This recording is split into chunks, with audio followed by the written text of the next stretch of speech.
Hello everyone. आज हम पढ़ने जा रहे हैं हमारी क्लास 10 का हिस्ट्री का सबसे पहला chapter, the rise of nationalism in Europe. ये जो पूरा का पूरा चैप्टर है ये शुरू होता है एक पेंटिंग के साथ। इस पेंटिंग का रफ डायग्राम तो मैंने ये बनाया हुआ है, और जो इसकी रियल पेंटिंग है जैसे मैंने आपको पहले दिखाई थी, अब हम इस पेंटिंग को ऑब्जर्व करेंगे। इसमें हमें बिल्कुल बीच में कौन दिखाई दे रहे हैं? गॉड, और उनके आसपास है एंजल्स और क्राइस्ट। अगर हम नीचे देखें तो यहाँ पर हमें स्टैच्यू ऑफ लिबर्टी दिखाई दे रही है जिसके हाथ में एक टॉर्च है। आप देख सकते हैं एक टॉर्च है। यहाँ पर हमें दिखाई दे रहे हैं यूरोप की जो अलग अलग कंट्री थी उन सब के लोग एक लाइन बना के इस स्टैच्यू ऑफ लिबर्टी तक पहुँच रहे हैं। हमें यहाँ पर क्या दिखाई दे रहा है? हमें यहाँ पर दिखाई दे रहा है जो राजा था उसके जो राजपाट में जो सामान इस्तेमाल होता था उसका सामान। जैसे यहाँ पर आप देख सकते हो राजा का क्राउन पड़ा है, इधर की तरफ राजा के हथियार पड़े हैं, ये सब पड़ा है आसपास। ये जो रफ पेंटिंग मैंने आपको पहले दिखाई थी इसमें मैंने सब कुछ पहले से मार्क कर रखा है। जैसे यहाँ पर स्टैच्यू ऑफ लिबर्टी के हाथ में हमें टॉर्च ऑफ एनलाइटनमेंट दिखाई दे रही है। स्टैच्यू ऑफ लिबर्टी के इस हाथ में हमें the charters of men's right दिखाई दे रहा है। उस टाइम पे विमेंस के राइट को इतना नहीं माना गया था, शुरू ये सब मेंस के राइट के लिए हुआ था। यहाँ पर जो राजा के राजपाट का सामान है इसको बोला गया है सिंबल ऑफ डेस्पोटिज्म। मतलब जो राजा की जो अत्याचार था उस सब का जो राजपाट का सामान था उस सबको द सिंबल ऑफ डेस्पोटिज्म बोला गया है। अगर हम बात करें इस पेंटिंग के पेंटर की तो क्या आप उसका नाम जानते हैं? अगर हाँ तो उसका नाम बताओ। आई होप आपने करेक्ट आंसर दिया हो। इस पेंटिंग के राइट पेंटर का नाम है फ्रेडरिक सोरियो। इन्होंने ये पेंटिंग कब बनाई थी? इन्होंने ये पेंटिंग 1848 के अंदर बनाई थी। यहाँ पर मैंने गलत लिखा हुआ है फ्रेंच रेवोल्यूशन, मैं इसको ठीक कर लेती हूँ। इसकी इसकी जो ईयर है वो ये नहीं है, उसका ईयर है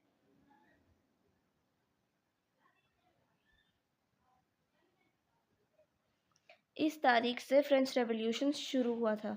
तो आप इसको ठीक कर लेना अगर आपने भी मेरे देख के गलत लिखी है। इस पेंटिंग का नाम उन्होंने रखा डेमोक्रेटिक एंड सोशल रिपब्लिक। ये जो पेंटिंग थी उन्होंने 1848 में बनाई थी। जैसे कि मैं आपको बता चुकी, इस पेंटिंग का नाम है डेमोक्रेटिक एंड सोशल रिपब्लिक।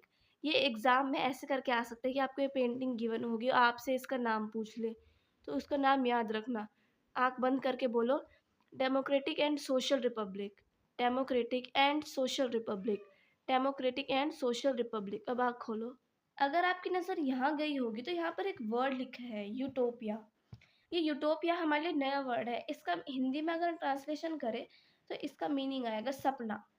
अब हम क्वेश्चन देखते हैं कि व्हाट इज यूटोपिया। यूटोपिया एक सपना है ऐसी सोसाइटी का जहाँ पर सब कुछ परफेक्ट है, इक्वालिटी है और लोग अपनी शांति से पीसफुली वहाँ पर इक्वालिटी के साथ अपनी आज़ादी के साथ और खुशी से रहते हैं बिना कोई पॉलिटिकल प्रॉब्लम के। आसान शब्दों में बताऊं तो एक ऐसी सोसाइटी जहाँ पर सब कुछ परफेक्ट है, वहाँ के सब लोग एक दूसरे के साथ भाईचारा बहनचारा करके शांति से रहते हैं। एक ऐसी सोसाइटी है ये जो अभी एग्जिस्ट नहीं करती पर आगे फ्यूचर में जाके एग्जिस्ट कर सकती है। मतलब ये एट दिस पॉइंट प्रेजेंट में नहीं है बट फ्यूचर में हो सकती है। इसकी एक छोटी सी डेफिनेशन ये है, it represent a dream of better future rather than a real place.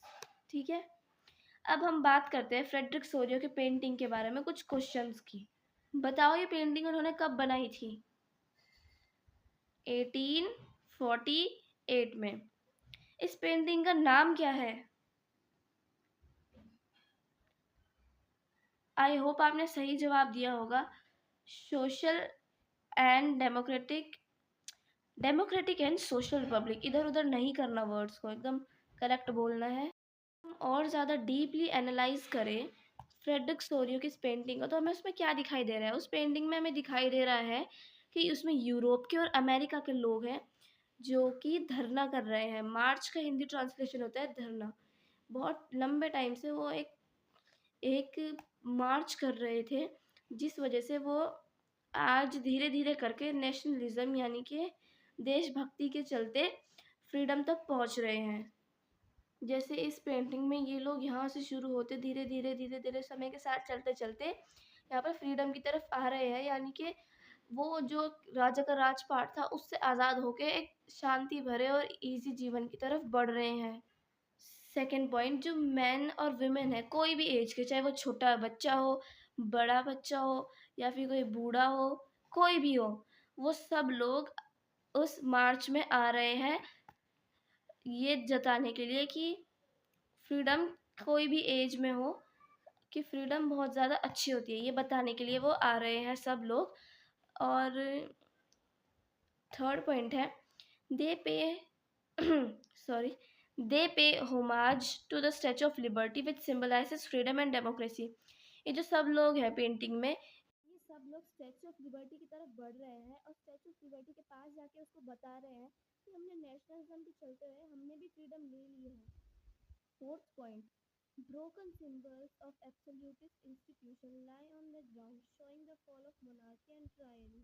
हमें पेंटिंग में दिखाया गया है कि ये जो सारा सामान नीचे पड़ा था ये सब टूटा फूटा सामान था एब्सोल्यूटिस्ट इंस्टीट्यूशन, मतलब मोनार्की का, जो कि अब ज़मीन पे ऐसे ही पड़ा है।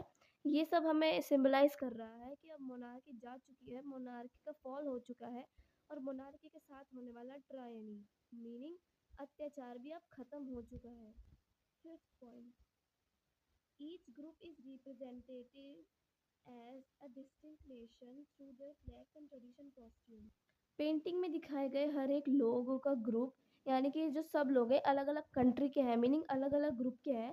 हमें कैसे पता चल रहा है? उनके फ्लैग से, क्योंकि देखो ये फ्लैग भी अलग है, ये फ्लैग भी अलग है, ये फ्लैग भी अलग है और ये पीछे आते हुए फ्लैग भी अलग है। और अगर हम पेंटिंग को और ज़्यादा ध्यान से देखें तो ये जो सब लोग हैं इनके कॉस्ट्यूम में भी डिफरेंस है, मतलब ये सब लोग अलग अलग देश के हैं बट ये स्टैचू ऑफ लिबर्टी के पास आ रहे हैं नेशनलिज्म के चलते, क्योंकि उनको भी आज़ादी चाहिए। वो सब अपना फ्लैग लेके धीरे धीरे स्टैचू ऑफ लिबर्टी की तरफ बढ़ रहे हैं।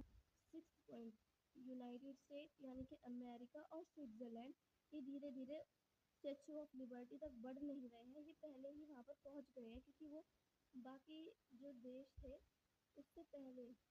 प्लीज़ इसको कट कर देना।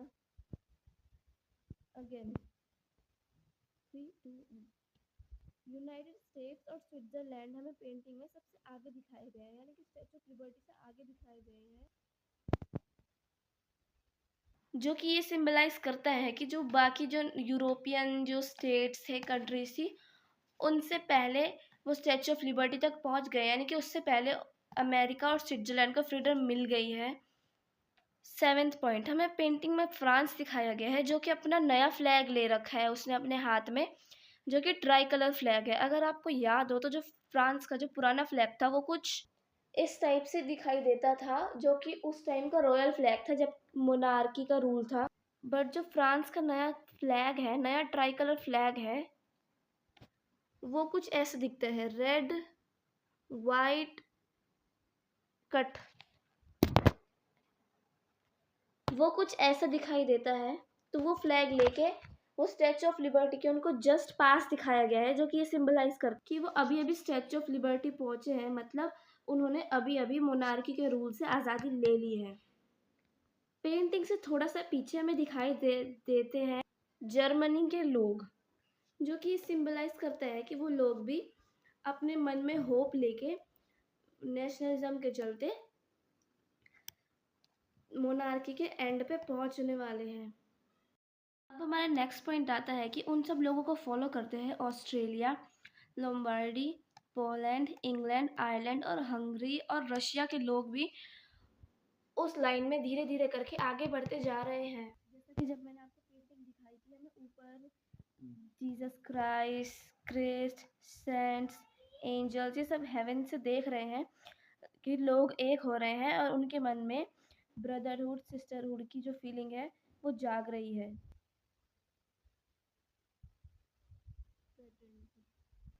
अब हमारे सामने कुछ न्यू वर्ड्स दिखाई दे रहे हैं। सबसे पहला वर्ड है हमारे पास एब्सोल्यूटिस्ट। क्या है सबसे पहला वर्ड? एब्सोल्यूटिस्ट का मतलब होता है एक ऐसी गवर्नमेंट या सिस्टम जो सारी की सारी पावर को शेयर नहीं करता, यानी कि एक ही हाथ में कंसंट्रेटेड रखता है। इसके हम 3 एग्ज़ाम्पल ले सकते हैं। सबसे पहला डिक्टेटरशिप। डिक्टेटरशिप में भी सिर्फ़ एक ही इंसान के पास पावर होती है। दूसरा हम लें मोनार्की। मोनार्की में किंग के पास। और या फिर तीसरा एग्ज़ाम्पल हम एक ऐसी गवर्नमेंट का ले सकते हैं जो सारी की सारी पावर अपने पास रखती है, सिटीजन्स को नहीं देती। नेक्स्ट वर्ड हमारे पास यूटोपियन। यूटोपियन वर्ड हमने अभी पीछे पढ़ा था, जिसका हिंदी ट्रांसलेशन सपना था। इसका मतलब ये होता है कि एक ऐसी सोसाइटी का सपना जो कि इतनी अच्छी है या फिर इतनी पीसफुल है, जो अभी एग्जिस्ट नहीं करती। बट हम ये थोड़ी कह सकते हैं कि वो कभी भी एग्जिस्ट नहीं करेगी। वो कर सकती है, but at this point, at this present, वो नहीं करती। नेक्स्ट वर्ड है हमारे पास प्लेबिसाइट। क्या है? प्लेबिसाइट का मतलब होता है कि जब डायरेक्टली वोट किया जाता है किसी एक पर्टिकुलर प्रपोजल को चुनने के लिए या फिर उस प्रपोजल को कैंसिल करने के लिए। जैसे हमारी जो क्लास होती है, उसमें जो क्लास टीचर होता है, वो क्लास से पूछता है कि आप इसको क्लास का लीडर बनाना चाहोगे या इसको क्लास का लीडर बनाना चाहोगे। तो बच्चे वोटिंग करके एक लीडर को चुनते हैं। तो वो डायरेक्ट वोटिंग से चुनते हैं ना, तो वो प्लेबिसाइट का एग्जाम्पल है। और एक और एग्जाम्पल हमारे पास है डेमोक्रेसी। अब जो देशभक्ति की जो भावना थी, वो इतना ज़्यादा पावरफुल फोर्स था कि उसने यूरोप के पॉलिटिकल सिस्टम और उन सबके जो मेंटल हेल्थ थी लोगों की, वो सबको चेंज करके उनके दिमाग में ये भावना डाल दी कि जो किंग है वो हमारा कुछ नहीं लगता। जो हमारे आसपास के रहने वाले लोग हैं, जो हमारे साथ रहते हैं, वो हमारे अपने हैं, किंग हमारा नहीं है। पहले लोगों को लगता था कि जो किंग है वो उनका एज अ फादर है, मतलब वो भगवान का भेजा हुआ इंसान है जो कि उन सबको प्रोटेक्ट करेगा। बट फिर अब लोगों को धीरे धीरे समझ में आने लगा था। अब हम बात करते हैं, अगर आप और मैं सेम कंट्री में रहते तो हमारे अंदर क्या चीज़ें कॉमन होगी। सबसे पहले हमारी शेयर्ड आइडेंटिटी होगी। शेयर्ड आइडेंटिटी कैसे? अगर मैं इंडियन हूँ तो आप भी इंडियन होगे, क्योंकि हम सेम कंट्री से है ना। दूसरा पॉइंट है, हमारी सेम हिस्ट्री और कल्चर होगा। जैसे हमारे ऊपर पहले मुगलों ने राज किया, फिर उसके बाद अंग्रेज़ों ने किया। तो इस वजह से अगर मेरे ऊपर किया है तो आपके ऊपर भी किया होगा, मतलब हमारे जो पहले लोग रहे होंगे पूर्वज, उनके ऊपर। ठीक है? तो हमारी हिस्ट्री सेम हो सकती है और उसी के चलते हमारा जो कल्चर्स है, क्योंकि हम एक कंट्री के हैं ना, तो सिमिलर हो सकते हैं। थर्ड पॉइंट तो वही है जो हमने अभी ऊपर पढ़ा। अब नेक्स्ट पॉइंट है मेरे पास कॉमन स्ट्रगल। स्ट्रगल मतलब जितना स्ट्रगल मैंने किया उतना ही स्ट्रगल आपने किया होगा। अब बात करते हैं मोनार्की से धीरे धीरे मॉडर्न स्टेट बने और मॉडर्न स्टेट से नेशन स्टेट बने। ये सब कैसे हुआ? मोनार्की में सबसे पहले जो था, उसमें सिर्फ एक किंग रूल करता था। मोनार्की में एक किंग रूल करता था। फिर धीरे धीरे करके उस रूल को हटा के लोगों ने क्या चेंज करा कि उन्होंने एक मॉडर्न स्टेट बनाया। मॉडर्न स्टेट का मतलब होता है एक स्टेट जिसके अंदर सेंट्रलाइज गवर्नमेंट होती है, जो कि सबके लिए बैठ के लॉ बनाती है। अब हम उसके बाद मॉडर्न स्टेट से एवोल्यूशन होते होते, रेवोल्यूशन होते होते नेशन स्टेट बने। नेशन स्टेट का मतलब है कि एक ऐसा स्टेट जहाँ के जो लोग होते हैं वो अपने आप को, अपने बाकी सब लोगों को as a one nation count करते हैं। कि अगर मैं इंडिया कहूँ तो सब इंसान एक ही है, क्योंकि वो सब इंडियन है। मॉडर्न स्टेट को हम डिफाइन करें अगर कम शब्द में, तो उसको हम सेंट्रलाइज सोवेरेनिटी कह सकते हैं। सोवेरेनिटी का मतलब होता है एक कंट्री की पावर कि वो अपने आप को रूल करे without interference of any other country. अब ये जो पॉइंट है ये काफ़ी इंपॉर्टेंट है, क्योंकि ये एमसीक्यू में आ सकता है कि what is who was the first clear expression of nationalism. तो इसका आंसर हमारे पास आएगा फ्रेंच रेवोल्यूशन। मतलब सबसे पहले जो देशभक्ति की भावना की जो वेव थी, मतलब द वेव ऑफ नेशनलिज्म, वो फ्रांस से स्टार्ट हुई थी फ्रेंच रेवोल्यूशन के चलते, जो कि 1789 में शुरू हुआ था। नेक्स्ट पॉइंट है हमारे पास कि जो फ्रांस है वो एक टेरेस्ट्रियल स्टेट था under absolute monarchy before the revolution. जो फ्रांस था वो पहले एक ऐसा स्टेट था जिसके ऊपर एक राजा राज करता था। टेरेस्ट्रियल स्टेट का मतलब जहाँ पर कोई राज करता हो, एक ऐसा था एब्सोल्यूट मोनार्की के अंदर। जैसे हमने पढ़ा था अपनी 9th क्लास में फ्रेंच रेवोल्यूशन चैप्टर में, तो वहाँ का जो किंग था उस टाइम पे लुई द 16 था, तो वो एब्सोल्यूट मोनार्च था। तो जी जब रेवोल्यूशन आया तब उन्होंने एब्सोल्यूट मोनार्की को हटा दिया और वो सब धीरे धीरे करके एक साथ होने लगे और उन्होंने एक कंट्री बनाई। नेक्स्ट है हमारे पास जो रेवोल्यूशन था, मैं एक बार पॉइंट को इंग्लिश में रीड करती हूँ फिर आपको बताती हूँ। The revolution led to the transfer of sovereignty from the hands of the king to the citizen of France. इस पॉइंट का मतलब है कि जो पहले जो राजा के पास पावर थी, उन सबको हटा के जो वहाँ के रहने वाले जो सिटीजन्स थे उनके हाथ में दी गई, क्योंकि ये ज़रूरी तो नहीं है कि अगर राजा वहाँ पर राज करता है तो सारी पावर उसके हाथ में हो। ये बिल्कुल गलत है। उनके लोगों के पास भी उनके राइट, उनकी पावर होनी चाहिए, वरना जो राजा है उन पे अगर अत्याचार भी करेगा तो वो तब भी कुछ नहीं कह पाएंगे। अब हम पढ़ने वाले हैं जो स्टेप फ्रांस के जो क्रांतिकारी थे यानी कि रेवोल्यूशनरी थे, उन्होंने उठाए थे। जो फ्रांस के लोग हैं उनके अंदर एकता की जो फीलिंग है, यानी कि फीलिंग ऑफ यूनिटी, फ्रेटर्निटी, ये सबको लाने के लिए उन्होंने क्या क्या किया। सबसे पहले था हमारे पास internal customs duties and dues were abolish. मतलब जैसे अगर आप यहाँ पर रहते हो, आप अपनी ट्रेडिंग यहाँ पर करते हो, और अगर फ्रांस के आपको किसी और शहर में, यानी कि आपको मान लो इस शहर में अपना कोई ट्रेड लेके जाना है, कोई सामान लेके जाना है जो आप उधर बेचना चाहते हो, तो आपको रास्ते में आने वाले इन हर एक चेक पॉइंट पे टैक्स देना पड़ेगा, क्योंकि आप इधर से उधर जाना चाहते हो। तो जैसे इंडिया में टोल टैक्स चलता है ना, इसलिए वहाँ पर अलग अलग जो चेक पॉइंट थे उनके ऊपर टैक्स देना पड़ता था, उनको हटा दिया गया। सेकेंड पॉइंट है हमारे पास द आइडियाज ऑफ ला पात्री एंड द ले सिटोयन वर इंट्रोड्यूस। ठीक है, ला पात्री का मतलब होता है द फादरलैंड, ले सिटोयन का मतलब होता है सिटीजन। तो जो फ्रांस है उसके अंदर जैसे मैंने आपको बताया था कि जो लोग थे वो किंग को अपने सगा मानते थे कि जो किंग है यही अपना है, और हमारे जो आसपास के रहने वाले लोग हैं वो अपने नहीं है। वो सोचते थे कि किंग एक भगवान का एक रूप है या फिर भगवान का भेजा हुआ एक इंसान है जो कि हमारा एज अ फादर है। बट फिर धीरे धीरे जो फ्रांस के रेवोल्यूशनरी थे उन्होंने बताया कि जो किंग हमारा कुछ नहीं लगता, हमारा जो लगता है हमारा अपना है, वो है हमारी पितृभूमि। जैसे इंडिया में मातृभूमि का कंसेप्ट है, वहाँ पर फादरलैंड का है। तो उन्होंने ये बताया कि जो ये फादरलैंड आपकी है, मतलब आपके पापा, आपके दादा, उनके पापा और उनके पापा, वो सब इसी भूमि पे जन्मे हैं, तो ये आपकी फादरलैंड हुई।